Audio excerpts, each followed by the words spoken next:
Everybody. आज की जो वीडियो बना रही हूँ रिवीजन की, वो मैं पवनों के ऊपर बना रही हूँ। पवनों के ऊपर बना रही हूँ या विंड्स के ऊपर बना रही हूँ। क्यों पवनों या विंड्स के ऊपर बना रही हूँ? बिकॉज मैंने जब आप लोग का पेपर एनालिसिस देखा, ठीक है, और जो क्वेश्चंस आप लोग क्लास में पूछते हो, इवन ऐसे प्रीवियस ईयर के आप जब क्वेश्चंस देखोगे ना, चाहे आरपीएससी सेकंड ग्रेड का तो देखो ही देखो, साथ में जहाँ से सिलेबस रिलेटेड होता है, देखो हम लोग प्रैक्टिस भी बच्चों से करवाते हैं आरएस के पेपर के साथ, क्योंकि सिलेबस बहुत मैच करता है आरपीएससी फर्स्ट ग्रेड के साथ भी और सेकंड ग्रेड के साथ भी। लेकिन जब जीके का पैटर्न आता है ना, जीके का जो होता है ना, वो कुछ भी पूछता है कोई भी, बट सिलेबस मैटर करता है, तो सिलेबस के अकॉर्डिंग पढ़ना बहुत जरूरी है। तो जब आप सिलेबस के अकॉर्डिंग देखा, तो आपको ये जरूर मिलेगा कि आप पवनों पे बहुत क्वेश्चन आते हैं, और यूनिक जो नेम होते हैं ना, वो पवनों पर बहुत आते हैं, चाहे विश्व के पवन हो चाहे इंडिया के पवन हो। ठीक है, तो ये जो वीडियो का रिवीजन मैं करूंगी पूरा का पूरा पवनों के ऊपर करूंगी। क्यों? क्योंकि जो पवनें काफ़ी प्रचलित हैं, काफ़ी उनके डिफरेंट नेम्स हैं। जैसे देखो, मैं क्वेश्चन भी अगर कुछ होगा ना तो मैं ऐड कर दूँगी। जैसे ऐड का क्या है कि एक पूछा है डॉक्टर पवनें क्या होती हैं, तो ये सारी चीज़ें पूछते हैं। तो you have to do this. ठीक है, लेट्स स्टार्ट। जैसे कि अगर हम पवनों का वर्गीकरण करें या क्लासिफिकेशन करें, तो पहले करते हैं पवनों का वर्गीकरण। वर्गीकरण या क्लासिफिकेशन। क्लासिफिकेशन, जब हम वर्गीकरण या क्लासिफिकेशन ऑफ विंड्स करते हैं, तो हमें कितने प्रकार के मिलते हैं? मेनली 3 टाइप्स के। ठीक है, पहला हम बात करेंगे प्रचलित या स्थायी पवन। प्रचलित या आप बोलोगे स्थायी पवन। स्थायी पवन, ठीक है, जिन्हें हम प्रीवेलिंग विंड्स बोलते हैं। प्रीवेलिंग विंड्स बोलते हैं। ठीक है, दूसरा हमें क्या मिलता है? सामयिक पवन या मौसमी पवनें मिलती हैं। सामयिक या मौसमी पवनें, ठीक है, ओके। सामयिक पवन मिलती हैं या मौसमी पवनें मिलती हैं। और नेक्स्ट हम लोग बोलते हैं कि हमें स्थानीय पवन। ठीक है, नेक्स्ट हमारी पवन कौन सी है? स्थानीय पवन।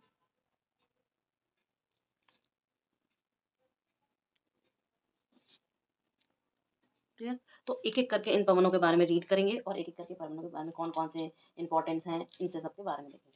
ठीक, तो पहला देखो आपका प्रचलित या स्थायी। प्रचलित या स्थायी पवन, ठीक है, जिन्हें हम प्रिवेलिंग विंड्स भी कहते हैं।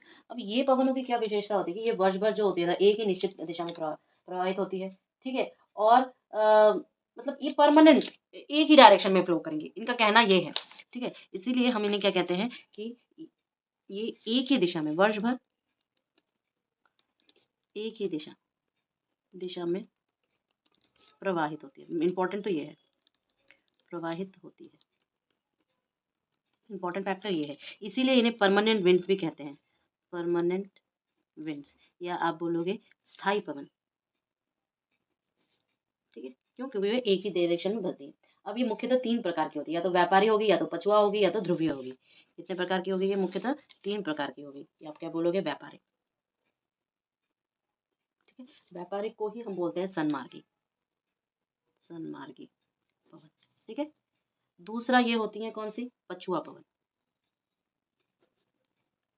और तीसरी ये होती है ध्रुवीय पवन। ठीक है, तीसरी ये कौन सी होती है? ध्रुवीय पवन। अब जब हम ध्रुव की बात कर रहे हैं, तो ऑब्वियस सी बात है, ध्रुवीय पवन ऊपर ध्रुव की ओर जाएंगी।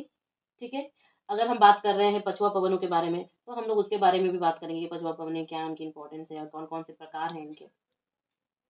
ठीक है, सो अब आपको पता है कि जो विंड्स होते हैं, मैं इसका एक डायग्राम भी आपके साथ अपलोड कर दूंगी कि हमारे जो जोन्स में बैठे हुए हैं, ठीक है, कि कौन सा इक्वेटर है, ठीक है, जो आपके 23.5 डिग्री है, 66 हाफ डिग्री है, पोल्स है, इन सब पर ही हमारे क्लास में हम लोगों ने देखा है डायरेक्शन की कैसे ये विंड्स करती है। और ये जो अर्थ की रोटेशन है ना, कोरियोलिस फोर्स से बहुत ज़्यादा इफेक्टेड है। ये सारी चीज़ें हम लोग देख चुके हैं, पर मेनली पता है एग्जाम में आरपीएससी के सेकंड क्या पूछा है कि उसने विंड का नाम दे दिया है, या तो कोई मेन एक कैरेक्टरिस्टिक दे देगा, या तो फिर पता है क्या करेगा, उसका एक एक्स्ट्रा नाम पूछेगा। यही मेन उसमें वो कर रहा है। ठीक है, तो जैसे कि अगर हम बात करें आपके व्यापारिक या सन्मार्गी पवन या ट्रेड विंड्स के बारे में बात करें, पहला हम बात करेंगे आपके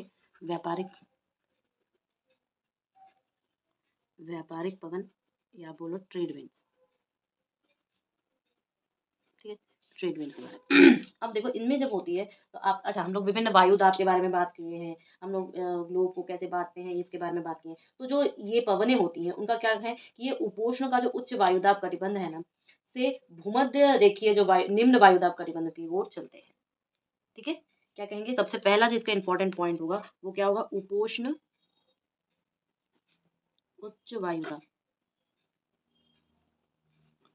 कटिबंधों से ये कहाँ जाती है?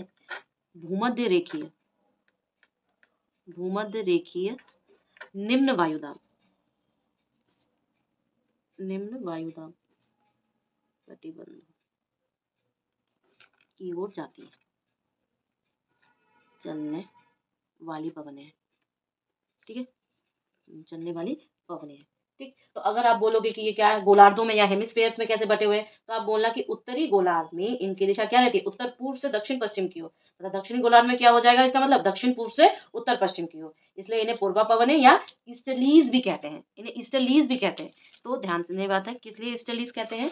क्योंकि ये आपके उत्तरी गोलार्ध में क्या होगा, उत्तरी गोलार्ध यानी कि आपका नॉर्दर्न हेमिस्फेयर, नॉर्दर्न हेमिस्फेयर में इसकी क्या खासियत है, इसकी दिशा क्या होती है? इनकी दिशा बोलोगे क्या होती है, बताओ? उत्तर पूर्व से दक्षिण पश्चिम। ठीक है, उत्तर पूर्व से दक्षिण पश्चिम की ओर। ठीक है, जबकि आप इसको दक्षिणी गोलार्ध में बोलोगे, दक्षिणी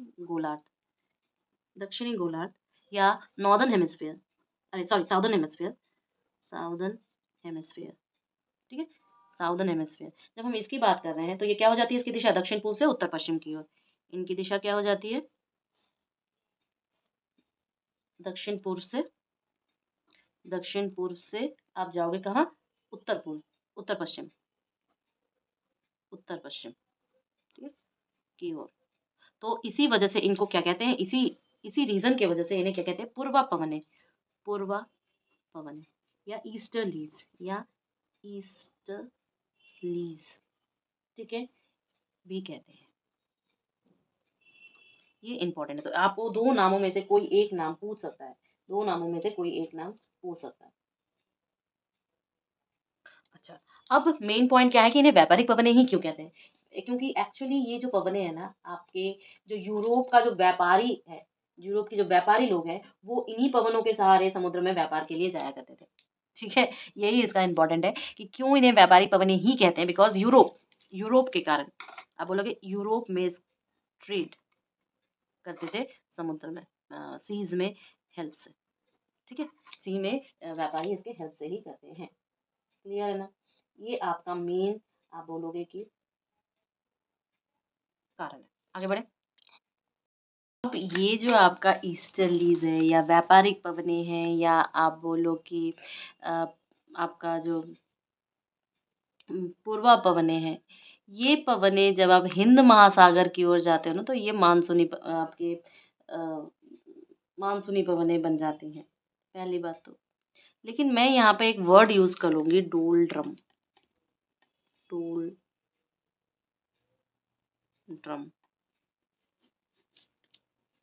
ये इम्पोर्टेंट है, इसलिए मैं बोल रही हूँ डोलड्रम। एक्चुअली ये डोलड्रम है क्या? जो आपकी भूमध्य रेखा है ना, अगर मान लो ये भूमध्य रेखा है, तो इस भूमध्य रेखा के दोनों ओर अप एंड डाउन में कितना, आप बोलोगे 5 डिग्री अक्षांश, 5 डिग्री अक्षांश। ठीक, इस 5 डिग्री अक्षांश में एक वायु दाब की मेखला पाई जाती है। क्या पाया जाता है? निम्न वायु दाब की मेखला पाई जाती है, ठीक है, निम्न वायुदाब की मेखला पाई जाती है। और यहाँ जो हवा है वो धीरे धीरे ऊपर उठेगी, ठीक है, और फिर उठते रहने और एक वायु का जो एक होता है ना, गति होने लगती है, काइनेटिक मूवमेंट होने लगता है, ठीक है, जो कि बहुत धीरे धीरे होता है, ऐसा कोई झट से नहीं होता, बहुत शांत होती है। तो ये इसे शांत पेटी भी कहते हैं, इसे डोलड्रम भी कहते हैं। ठीक है, तो वायु का जो संचरण होता है वो बहुत शांत होता है, लेकिन वायु का संचरण होता ज़रूर है।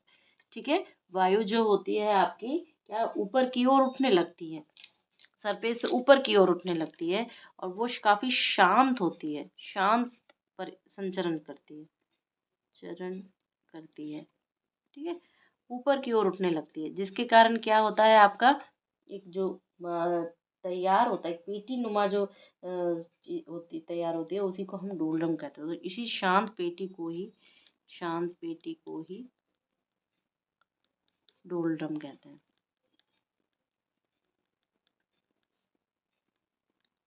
समझ में आया डोलरम किसे कहते हैं? ठीक है, इसी को ही डोलरम कहते हैं। डोलरम आपके मेनली तो इसका मतलब क्या हुआ, भूमध्य रेखा ही हुआ ना डोलरम के लिए। हम्म।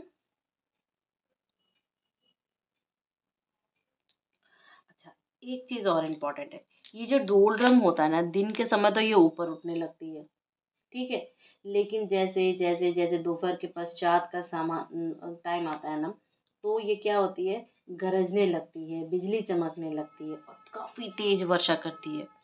ठीक है, क्योंकि ये काफी तेज वर्षा करती है तो इसे हम कहते हैं 4 बजे की वर्षा या अथवा 4 o'clock है। ठीक है, दिन के समय समय ये क्या करती है, ऊपर उठती है, लेकिन जैसे दोपहर के बाद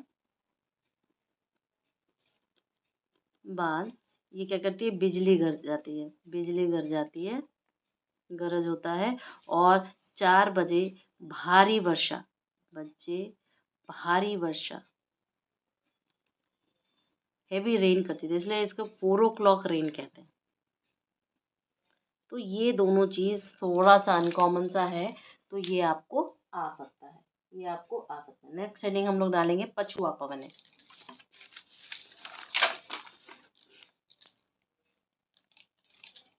दूसरा आपका है पछुआ पवन है, पछुआ पवन है, या आप इन्हें क्या बोलोगे, वेस्टर्लीज, वेस्टर्लीज। क्लियर है, इन्हें हम क्या कहेंगे, वेस्टर्लीज। अब ये बोले कहाँ पर है, एक्चुअली ये जो आपका उपोष्ण उच्च वायुदाब कटिबंध है और जो उपध्रुवीय निम्न वायुदाब कटिबंध है, इसकी ओर चलती है, यानी कि पश्चिमी पवनों को ही हम पछुआ पवन कहते हैं। ठीक है, इसलिए इनको वेस्टर्लीज कहते हैं। अब ये गोलार्ध में कैसे करते हैं, तो थोड़ा सा हम लोग लिखते हैं इसके बारे में, जो आपके पास रहेगा एक मटेरियल टाइप का, तो क्लास में मटेरियल है ही। आप क्या बोलोगे, उपोष्ण उच्च वायुदाब। ठीक है, उपोष्ण उच्च वायुदाब कटिबंध से उपध्रुवीय निम्न वायुदाब, निम्न वायुदाब कटिबंध की ओर, बंध की ओर, ठीक, चलने वाली पश्चिमी पवनों,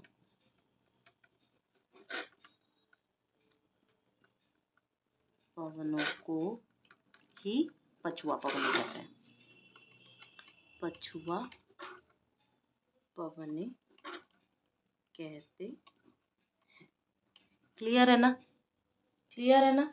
अच्छा, अब हम ऑब्वियसली पृथ्वी के घूर्णन के कारण घूम रही है, तो इसलिए इसकी दिशा भी होगी।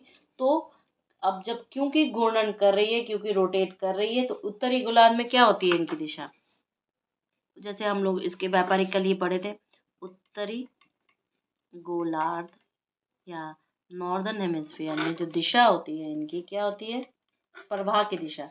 आप बोलोगे दक्षिण पश्चिम से उत्तर पूर्व की ओर, दक्षिण पश्चिम से उत्तर पूर्व की ओर, उत्तर पूर्व की ओर, ठीक।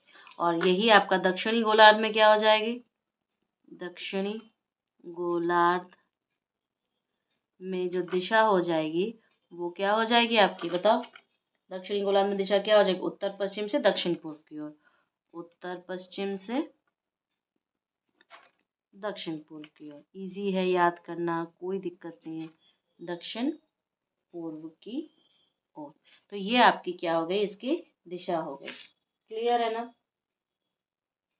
अच्छा, अब हम यहाँ पर एक चीज कहेंगे, एक नाम आपको समझ में आता है, गरजता चालीसा या रोरिंग फोर्टीज या प्रचंड चालीसा या फ्यूरियस फोर्टीज, चीखता साठा, स्क्रीमिंग सिक्सटीज, ये यहाँ पर एक वर्ड इन सब के लिए यूज़ किया जाता है। आगे बढ़ते हैं जिससे कि मैं आपको लिख के बता सकूँ। अच्छा, ये जो आपकी पछुआ पवनें हैं या वेस्टर्लीज पवनें हैं, पछुआ पवनें, ये आपकी जो है ना उत्तरी गोलार्ध के रिस्पेक्ट में दक्षिणी गोलार्ध में ज़्यादा स्थायी है। ठीक है, ज़्यादा निश्चित है, मतलब एक परमानेंसी है इनकी। कहाँ पर? उत्तरी गोलार्ध की अपेक्षा दक्षिणी गोलार्ध में। दक्षिणी गोलार्ध में ज़्यादा स्थायी है, ज़्यादा स्थायी या परमानेंसी है।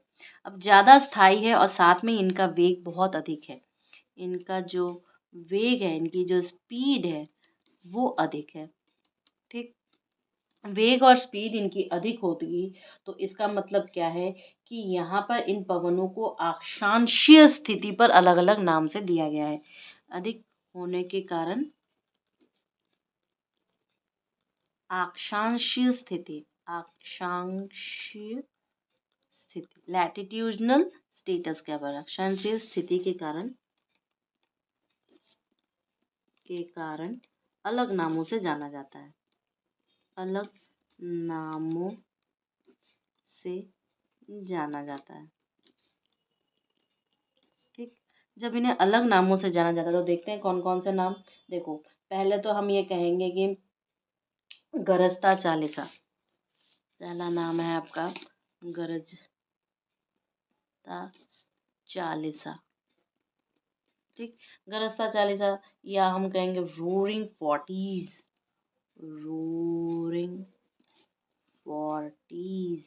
ठीक, दूसरा हम कहेंगे इसको प्रचंड पचासा, प्रचंड पचासा, या आप क्या कहोगे फ्यूरियस फिफ्टीज, फ्यूरियस फिफ्टीज। ठीक है, और लास्ट में आपका 60 आएगा तो चीखता साठा, चीखता साठा, या आप बोलोगे स्क्रीमिंग सिक्सटीज, स्क्रीमिंग सिक्सटीज। ठीक है, अलग अलग अक्षांशीय स्थिति के कारण इनका अलग अलग नाम हो जाता है। क्लियर है? नेक्स्ट आपका है ध्रुवीय पवनें। नेक्स्ट आपका क्या है? ध्रुवीय पवनें।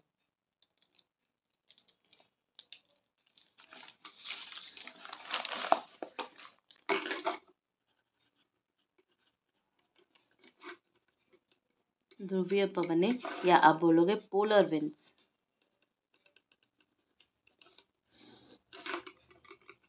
जब हम पोलर विंड्स की बात करते हैं तो ये उच्च वायुदाब वाले क्षेत्रों से उपध्रुवीय निम्न वायुदाब क्षेत्रों की ओर मूव करते हैं। ठीक है, तो हम लिखेंगे थोड़ा सा इसके बारे में कि पहला पॉइंट तो आप ये लिख दो, ध्रुवीय उच्च वायुदाब,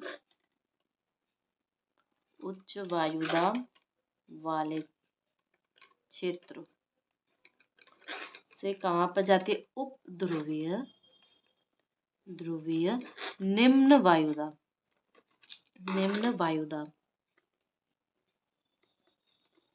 वाले क्षेत्रों की ओर, निम्न वायुदाब वाले क्षेत्रों की ओर प्रभावित होने के कारण, प्रभावित होने के कारण, कारण इन्हें क्या कहते हैं? ध्रुवीय पवनें कहते हैं, ध्रुवीय पवनें कहते हैं। ठीक है, ध्रुवीय पवनें कहते हैं।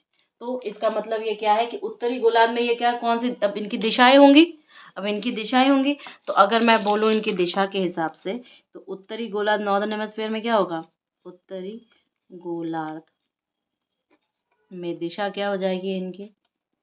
उत्तर पूर्व से दिशा की ओर चलती है, उत्तर पूर्व दिशा की ओर चलती है। ठीक है, लेकिन जैसे ही हम दक्षिणी गोलार्ध में देखेंगे, दक्षिणी गोलार्ध में देखेंगे तो ये क्या हो जाएगा बताओ?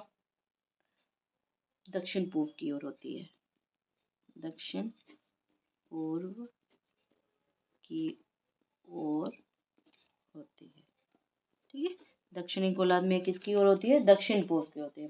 तो क्योंकि इनका तापमान कम होता है तो जल वाष्प धारण करने की जो क्षमता होती है इनकी कम होती है, तो जो ध्रुवीय पवनें होती है वो पछुआ पवनों से मिल जाती है और चक्रवातों और प्रति चक्रवातों को उत्पन्न करती हैं। मेन इसका कारण यही है। क्या कारण है, आप बोलोगे कि इसमें क्या होता है, ठंडी होती है, ठंडी होती है, तो ठंडी होती है तो इसमें क्या होता है, जल वाष्प धारण करने की क्षमता कम होती है। जल वाष्प धारण करने की क्षमता, धारण करने की क्षमता जो है वो क्या है, कम है। तो ये क्या करेगी, ध्रुवीय पवनें प्लस आपकी पछुआ पवनें फॉर्म क्या किया, आपका चक्रवात, चक्रवात और आपका प्रति चक्रवातों को उत्पन्न किया। ठीक है, प्रति चक्रवातों को क्या किया, उत्पन्न किया। मतलब जो ये इनका फॉर्मेशन होता है इनके कारण ही होता है। ठीक है, अब आप सामयिक पवनें या मौसमी पवनें, जिसे हम लोग सीजनल विंड्स कहते हैं, हेडिंग डालिए सामयिक पवनें, सामयिक पवनें या मौसमी पवनें, मौसमी पवनें जिसे हम लोग क्या कहते हैं, सीजनल विंड्स, सीजनल विंड्स। अब देखो ये सीजनल विंड्स का क्या कारण है। सीजनल विंड्स हम लोग बहुत प्रकार के बांट सकते हैं, जैसे कि हम मौसम के अनुसार ये परिवर्तित होते रहते हैं। ठीक है, मतलब समय समय पर ये परिवर्तित होते हैं, इसलिए इन्हें हम क्या कहते हैं, मौसमी पवन है। लेकिन ये आप जो है ना भूमंडलीय पवनों का ही रूपांतरित रूप माना गया है। तो ये इम्पोर्टेंट है, क्या है कि ये समय समय पर तो एक तो चेंज होते हैं, इन पवनों की दिशा, पवनों की दिशा एक्चुअली, दिशा जो है वो क्या होती है, मौसम और समय के अनुसार चेंज, मौसम समय के अनुसार परिवर्तित होती है, परिवर्तित होती है। लेकिन इम्पोर्टेंट क्या है, दूसरा चीज़ कि ये जो भूमंडलीय पवनें हैं उन्हीं का परिवर्तित रूप है। तो आप रूपांतरित रूप है, इन्हें भूमंडलीय भूमंडलीय पवनों का रूपांतरित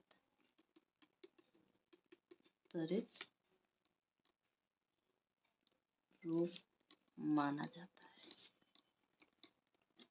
ठीक है, उनका ये रूपांतरित रूप माना जाता है।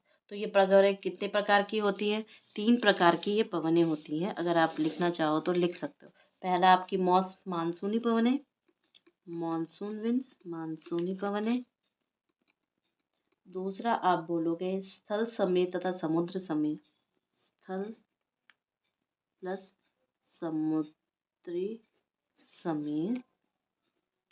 और तीसरा आप बोलोगे पर्वत समीर व घाटी समीर, पर्वत व घाटी समीर। क्लियर है ना, पर्वत व घाटी समीर। एंड इसके बारे में थोड़ा सा हम लोग बात करेंगे ज़्यादा, बिकॉज इसके जो डिफरेंट डिफरेंट नाम्स है ना, ये जो डिफरेंट डिफरेंट नाम है ये पूछता ज़रूर है, या आपसे ये पूछ लेगा कि ये बहती कहाँ कहाँ पर है। तो हम लोग इसको थोड़ा सा और डिटेल में देखेंगे।